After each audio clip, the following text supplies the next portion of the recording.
যেহেতু পাহাড়ে ঘুরতে আসা হয়েছে, তো পাহাড় সম্পর্কে একটা তথ্য আপনাদের দিয়ে রাখি। এই মুহূর্তে এসেছি গোপালধারা টি ফরেস্ট। বাঙালির জীবনে দুটি সকাল খুবই গুরুত্বপূর্ণ ভূমিকা পালন করে। এক, মহালয়ার ভোর, আর দুই, শীতকালে টাইগার হিল থেকে কাঞ্চনজঙ্ঘার সূর্যোদয় বা কাঞ্চনজঙ্ঘা দর্শন, যা বাঙালি মনে বহুদিন ধরেই আবেগ সৃষ্টি করে চলেছে।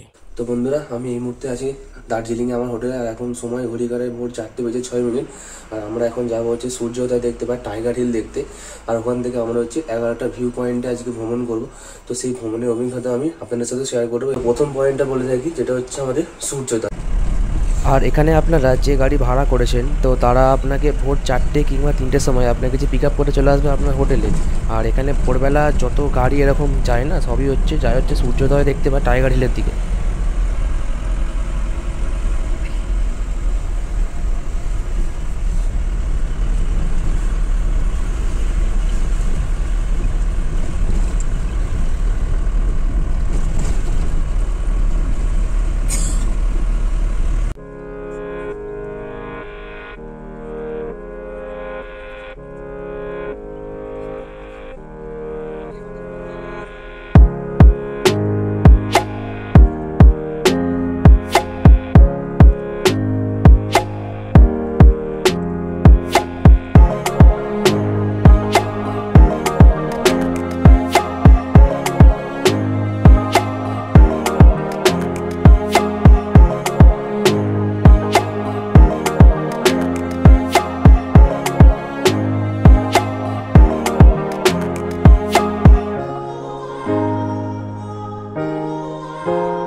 আমরা নেমে পড়লাম টাইগার হিলে ওঠার কিছুটা আগে, কারণ এর ওপরে না খুব একটা বেশি গাড়ি যায় না। তো আপনাদের গাড়ি হচ্ছে আপনারা এখানে পার্কিং করতে পারবেন। এই যে এখানে দেখতে পাচ্ছেন সমস্ত গাড়িটা পার্কিং করা আছে। আর এরকম খাড়াই রাস্তা।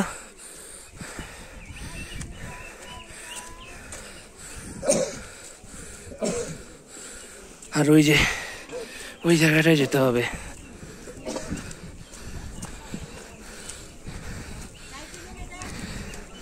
এখানে এরকম মার্কেট রয়েছে, জামা কাপড় বিক্রি হচ্ছে, চা, খাবার চা, সোয়েটার, টুপি। এখানেও আপনারা গাড়ি পার্কিং করতে পারবেন। আর এই হচ্ছে টাইগার হিলের প্রাকৃতিক সৌন্দর্য। আর আমরা হচ্ছে ওই জায়গাটা থেকে উঠে এলাম।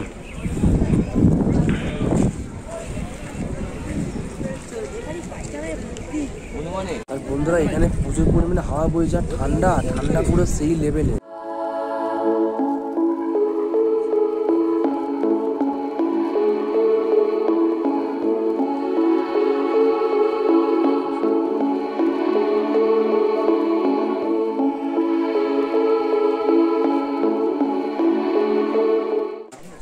আর এটা হচ্ছে টাইগার হিলের ওপর একটি নতুন কনস্ট্রাকশন, যার কাজ বহু বছর ধরে এরকম বন্ধ পড়ে রয়েছে, পুরোপুরি এখনো কমপ্লিট হয়নি।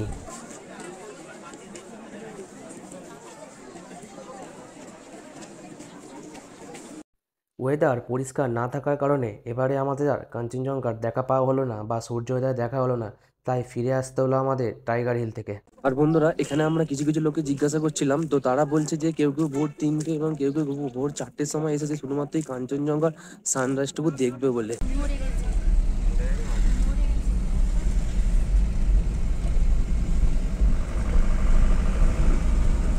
আর টাইগার হিল থেকে নামার পথে এদের রাস্তার ধারে একটি কাউন্টার রয়েছে, যেখানে হচ্ছে আপনাকে পে করতে হবে। আপনি যে টাইগার হিলে উঠেছিলেন তার জন্য এরা হচ্ছে টাকা নেবে, অর্থাৎ পার হেড হচ্ছে 70 টাকা করে।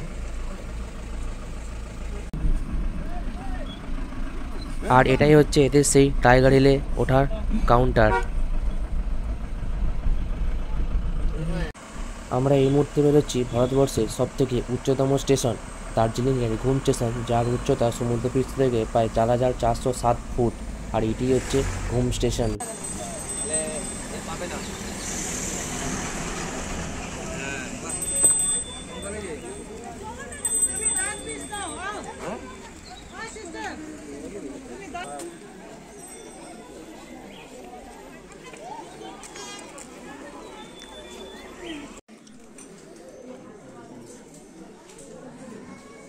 আমরা এই মুহূর্তে প্রবেশ করছি ঘুম বৌদ্ধ মন্দিরের ভেতরে। আর মন্দিরের ভেতরে প্রাকৃতিক সৌন্দর্যটা কিছুটা এই রকম, আর মন্দিরের ভেতরে কিছু দৃশ্য আপনাদের দেখানো হলো।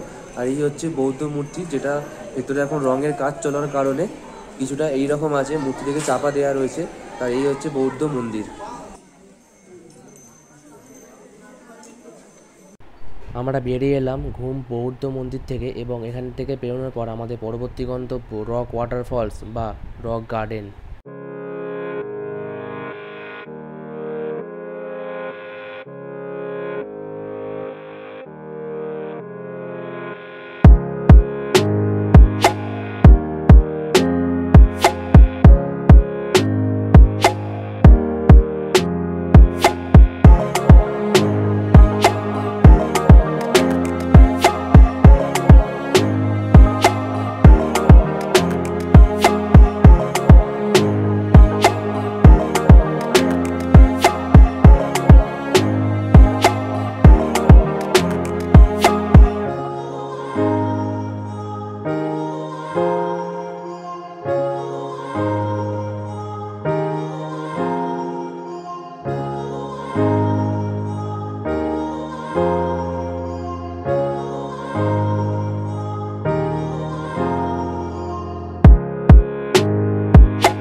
গাড়ি আমাদের নামিয়ে দিল রক ভ্যালি বা রক ওয়াটারফলসে। আর এটাই হচ্ছে রক গার্ডেন ওয়াটারফলস। তো চলো যাওয়া যাক। আর ওইখানে রয়েছে ঝর্ণা, এবং ওর ওপর দিয়ে ওঠার জন্য সিঁড়ি বা রাস্তা করা হয়েছে। তো চলো যাওয়া যাক ঝর্ণার দিকে। আর এটাই হচ্ছে রক ওয়াটারফলস।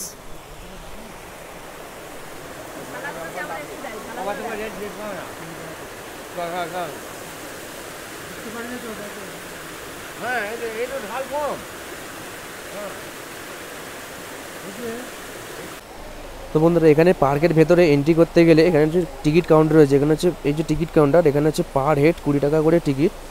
এখানে টিকিট কেটে আপনারা ভেতরে ঢুকতে পারবেন। তো চলুন ভেতরে যাওয়া যাক। তো টিকিট কেটে নিয়েছি। টিকিট কেটে নেওয়ার পর পার্কের ভেতরে ঢুকছি। আর এই হচ্ছে এরকম খাড়াই রাস্তা। রক গার্ডেন বা রক ওয়াটারফলস সত্যি পুরো রক, একটা আলাদাই পরিবেশ এখানে। মানে যেদিকেই তাকাবেন শুধু সবুজ পাহাড় আর পাহাড়। এই হচ্ছে রক ওয়াটার গার্ডেন্সের খাড়াই পাহাড়ে ওঠার রাস্তা। এই রাস্তা ধরেই আপনাকে যেতে হবে। আর আমরা যাব হচ্ছে ওই ওপরের পোর্শনটা হচ্ছে আমরা যাব। তো এইখান দিয়ে এরকম ঘুরে ঘুরে পাহাড়ে এরকম ধাপ কাটা রাস্তা আছে, এখান দিয়ে যেতে হবে হচ্ছে আপনাকে ওপরে। পুরোটা হচ্ছে একদম খাড়াই পাহাড়ের ওপর দিয়ে রাস্তা।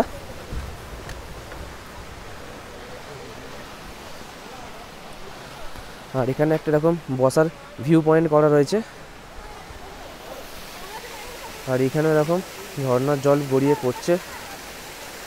তো বন্ধুরা, আমরা এলাম হচ্ছে অবশ্যই একদম ঝর্ণার পুরো মুখে। ওই জায়গাটা দেখে হচ্ছে আমরা উঠে এলাম। সামনে নিয়ে যায়। তো চলুন যাওয়া যাক একদম ঝর্ণার সামনে। তো এই হচ্ছে সেই মুহূর্ত যেটা দেখার জন্য এতটা উঠে আসা হয়েছে।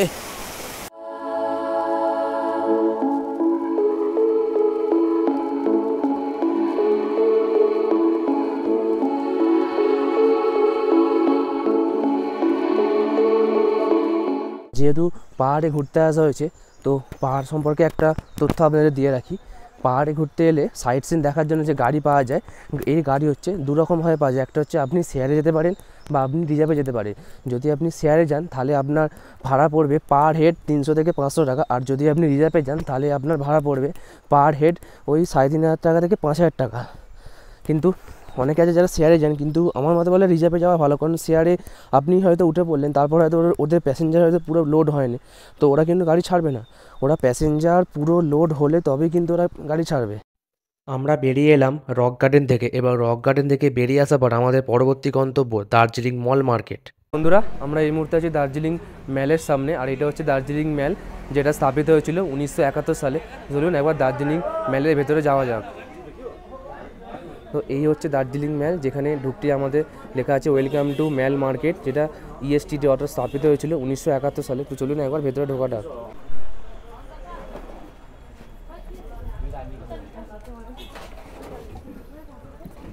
বন্ধুরা, এটাই হচ্ছে ম্যাল মার্কেট। এখানে নানা রকমের জিনিস এরকম বিক্রি হয়, চাইলে আপনারা এখান থেকে এসে কিনতে পারবেন। নানা রকম শীতের পোশাক, যেমন জ্যাকেট, টাওয়াল, নানা রকম চাদর, উল এবং টুপি, সোয়েটার।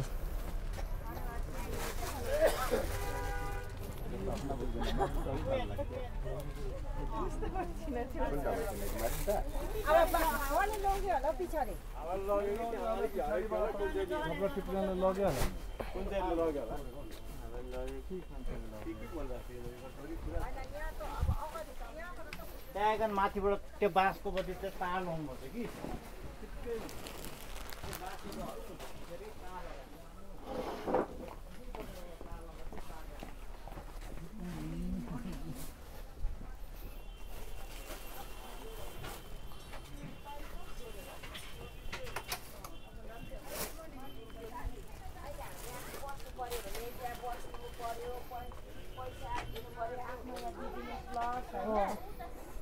सबै गरेर चाहिँ 80 दिए भन्दैछ हैन।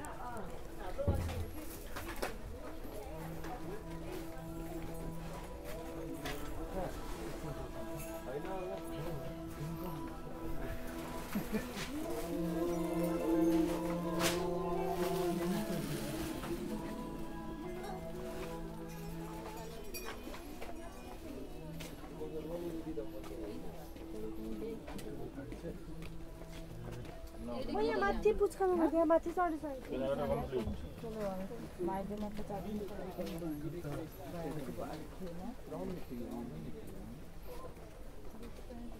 তো বন্ধুরা, আমরা এই মুহূর্তে যাব হচ্ছে শ্রী শ্রী মহাকাল মন্দির, আর এইটাই হচ্ছে শ্রী শ্রী মহাকাল মন্দির রাস্তা। এই যে এখান দিয়ে মহাকাল মন্দির আপনারা যেতে পারবেন।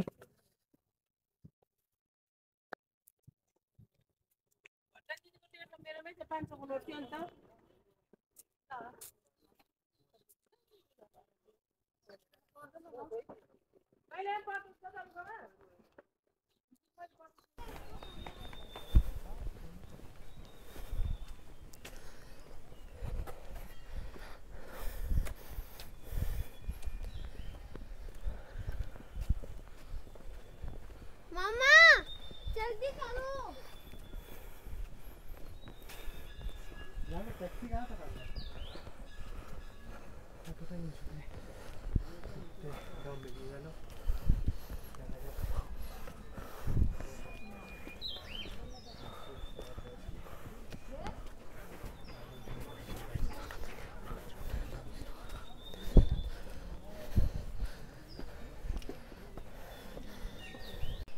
তো বন্ধুরা, আমরা হচ্ছে ওই জায়গাটা থেকে আমরা এখানে উঠে এলাম, আর এই হচ্ছে মহাকাল মন্দির।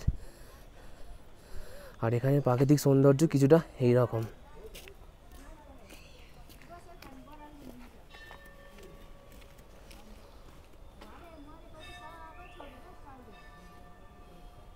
মানে এখানে যে ঝাউ গাছে পুরো কুয়াশায় ঢেকে গেছে, যত উপরে উঠবে তত কুয়াশা বাড়বে। এরপর এদিকে আর কোনো রাস্তা। আর আমরা এই মুহূর্তে আছি হচ্ছে দার্জিলিং হিমালয়ান রেলওয়ে স্টেশনে, আর এইখানেই আছে দার্জিলিংয়ের হিমালয়ান রেলওয়ে স্টেশন।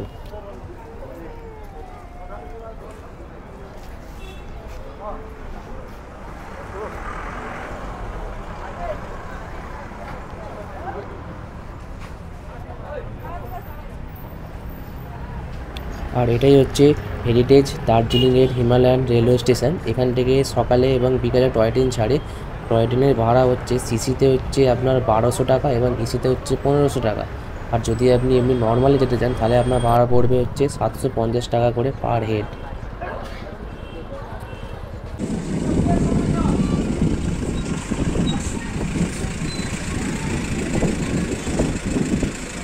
আর এগুলো হলো দার্জিলিংয়ের টয় ট্রেনের স্টিম ইঞ্জিন। অবশ্য এখন বেশিরভাগ ডিজেলে চালানো হয়, তবে দিনে একবার করে মাত্র এই স্টিম ইঞ্জিনে টয় ট্রেন চালানো হয়।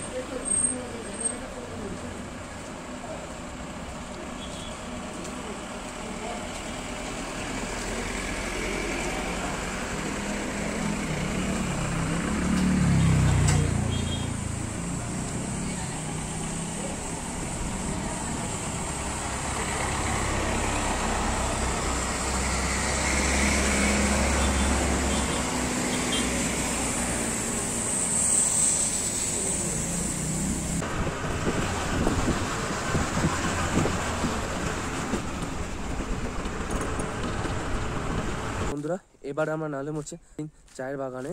তো এখন হচ্ছে বৃষ্টি অল্প অল্প পড়ছে, আর এটা হচ্ছে দার্জিলিং চা বাগান। আর এখান থেকেই হচ্ছে পুরো দার্জিলিং শহরটাকে দেখা যায়। তো চলুন দেখাবো আপনাদের আজকে আমি দার্জিলিং শহরটা পাহাড়ের ওপর থেকে কতটা সুন্দর লাগে।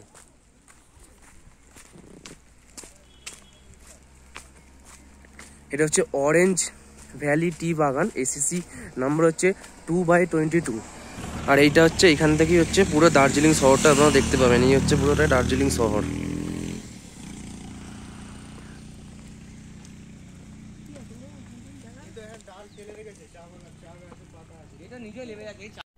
দার্জিলিংয়ের চায়ের বাগান ছেড়ে যাওয়ার পর আমাদের পরবর্তী গন্তব্য হচ্ছে দার্জিলিংয়ের প্যারামেডিক্যাল জুলজি পার্ক।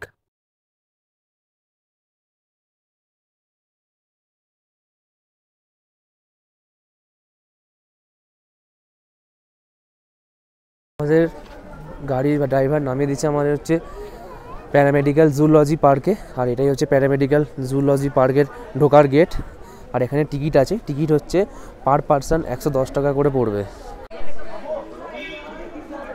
এখানে হচ্ছে হিমালয়ান থার। কোথায় গেল সোনু, কোথায় গেল? এইগুলোকে দেখিয়ে আবার ওই রাস্তায় নেবে, এই রাস্তায় যেতে বলেছি। আর এই হচ্ছে হিমালয়ান থার। হ্যাঁ, ভুট্টা বাজার ওখানে কি আছে বললো, ওইখানে চলো। আর এটা হচ্ছে মার্ক হর।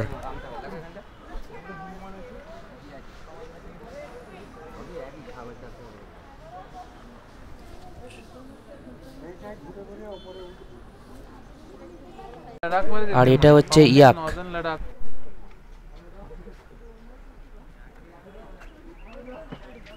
আপনি যদি HMI দেখতে চান তাহলে আপনাকে যেতে হবে বাঁ দিকে। আর আপনি যদি লেপার্ড বা রয়্যাল বেঙ্গল টাইগার দেখতে চান তাহলে আপনাকে যেতে হবে হচ্ছে ডান দিকে।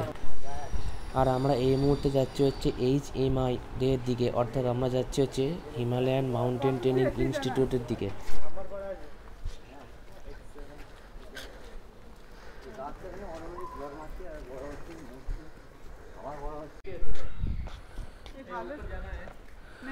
আর এটা হচ্ছে টি টপ রুপ কোর্স, মানে এখানে এরকমভাবে পা দিয়ে দিয়ে যাওয়ার জায়গা রয়েছে।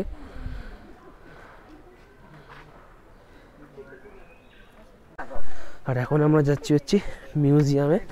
আর মিউজিয়ামে যাবার রাস্তাটা হচ্ছে এরকম পাহাড়ে ধাপ কেটে কেটে রাস্তা তৈরি করা হয়েছে।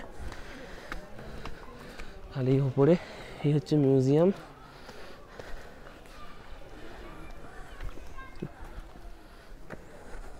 আর এটা হচ্ছে হিমালয়ান মাউন্টেনিং ইনস্টিটিউট মিউজিয়াম।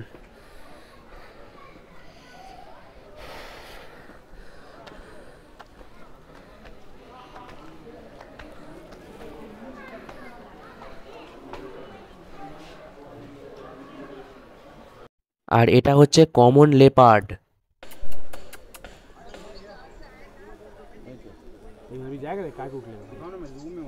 আর এটা হচ্ছে ব্ল্যাক প্যান্থার। এটা ব্ল্যাক লেপার্ড। আর এইটা হলো নানা ধরনের পাখির প্রজাতি। এখানে নানা রকমের পাখির প্রজাতিকে সংরক্ষণ করা হয়েছে। এই হচ্ছে পাখির প্রজাতির নাম।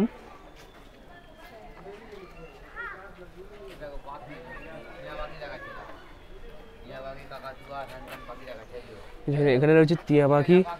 এই নিচে দুটো পাখির নাম ঠিক জানি না, বাট এটা টিয়া পাখি।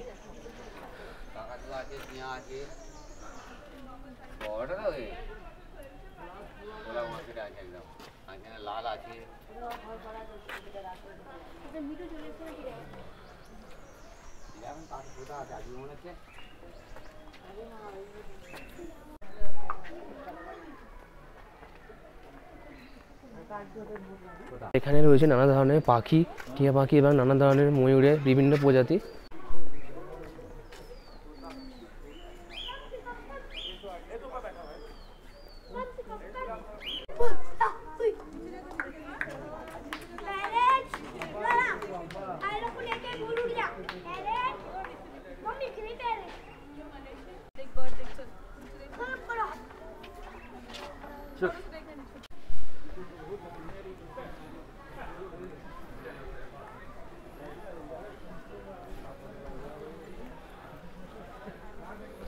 আমরা এই মুহূর্তে প্রবেশ করলাম হচ্ছে বেঙ্গলি ন্যাচারাল হিস্ট্রি মিউজিয়াম।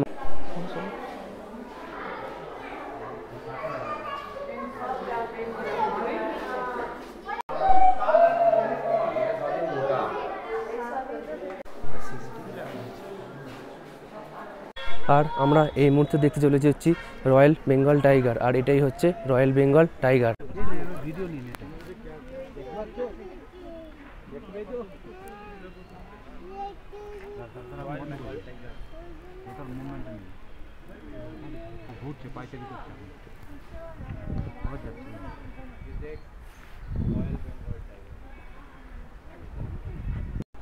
আর আমরা এবার যাব হচ্ছে রেড পান্ডা দেখতে।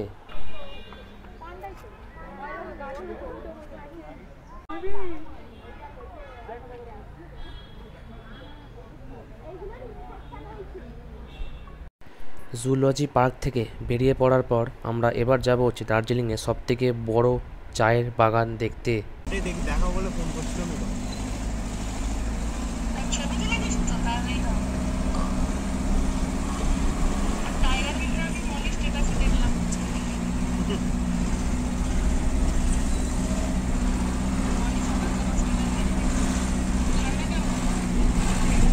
আর আমরা এই মুহূর্তে এসে পৌঁছালাম হচ্ছে গোরাব রক। আর এখানে হচ্ছে পাহাড়ে ওঠা বা কীভাবে পাহাড়ে চড়তে হয় সেই সমস্ত ট্রেনিং বা কোচিং সেন্টার এটা। এখানে সব রকমের ট্রেনিং দেওয়া হয়, কীভাবে পাহাড়ে উঠতে হয় না সমস্ত ধরনের ট্রেনিং এখানে দেওয়া হয়। আর আমরা এই মুহূর্তে যাচ্ছি হচ্ছে দার্জিলিং টি গার্ডেন। আর এই হচ্ছে দার্জিলিং টি গার্ডেনের ভিউ।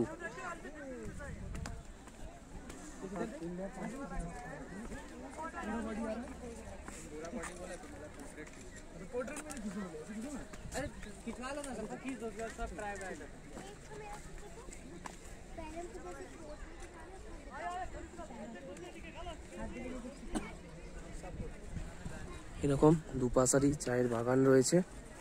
আর এখানে এরকম চা বিক্রি হচ্ছে। এখানে এরা আপনাকে চা দেবে, তার জন্য চা খেতে দেবে, তার জন্য এরা কোনো পয়সা নেবে না। যদি আপনার ভালো লাগে তখন আপনি এখান থেকে চা পারচেস করতে পারেন।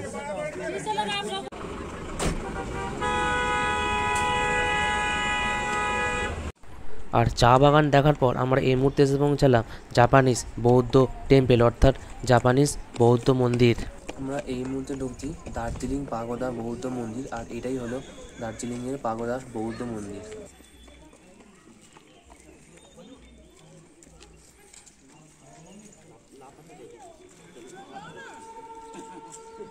আর পাগোদা বৌদ্ধ মন্দির থেকে বেরিয়ে আসার পর আমরা এই মুহূর্তে যাব হচ্ছে নেপালের বর্ডারে।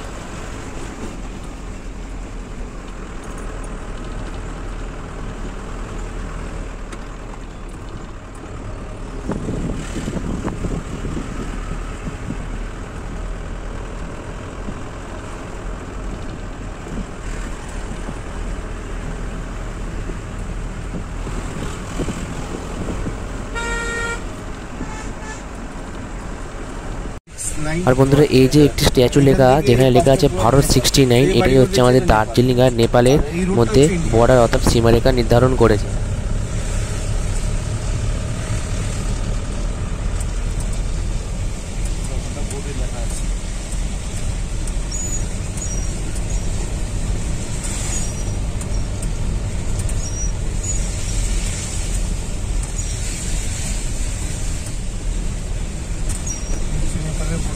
শোনা যায়।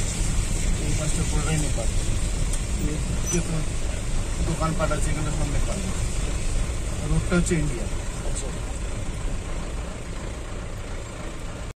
আর ওইদিকে যে পাহাড় আর পাহাড়ের মাঝে যে ছোটো ছোটো বাড়িগুলো দেখা যাচ্ছে ওইগুলো হচ্ছে পুরোটাই নেপাল, মানে ওই দিকটা হচ্ছে পুরোটাই নেপাল। তো বন্ধুরা আমরা এই মুহূর্তে প্রবেশ করেছি নেপাল, আর ওখানে ছিল হচ্ছে নেপালের বর্ডার, আর এই হচ্ছে নেপাল।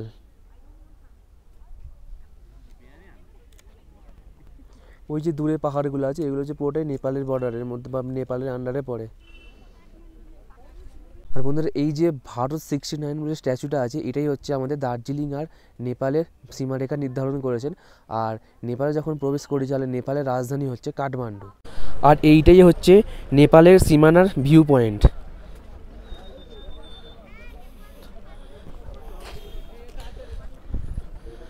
আর এর উপর থেকে হচ্ছে পুরো নেপাল শহরটাকে দেখা যায়।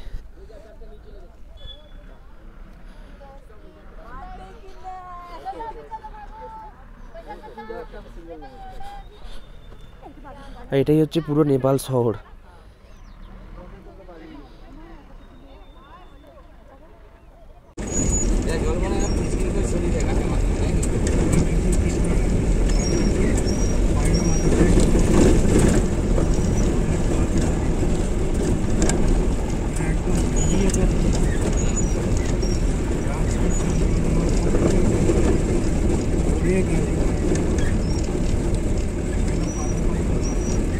বন্ধুরা আমরা এই মুহূর্তে এসেছি গোপালধারা টি ফরেস্ট, আর এটাই হচ্ছে গোপালধারা টি ফরেস্ট।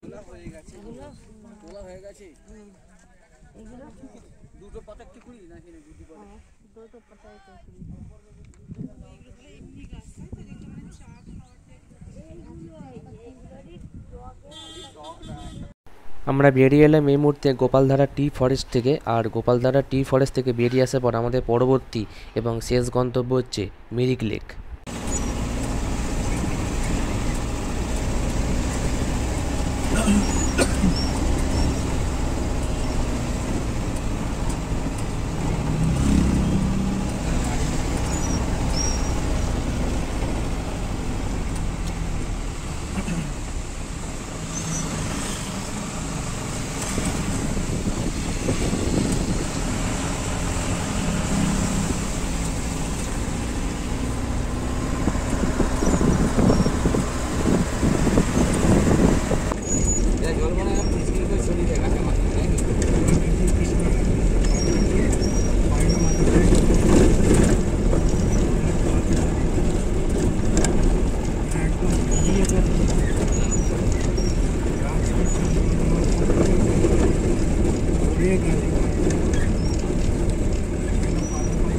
আমরা এই মুহূর্তে নেমে পড়েছি মিরিক লেকের সামনে, আর এখন হেঁটে যাচ্ছি হচ্ছে মিরিক লেকের দিকে।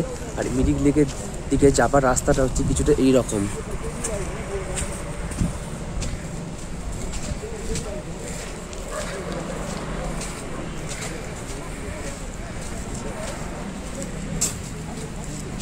জিজ্ঞেস করে জেনে নেবে কোথায় কী আছে, কোন কোন ইয়েতে ঘোরার ঘোরার জায়গা।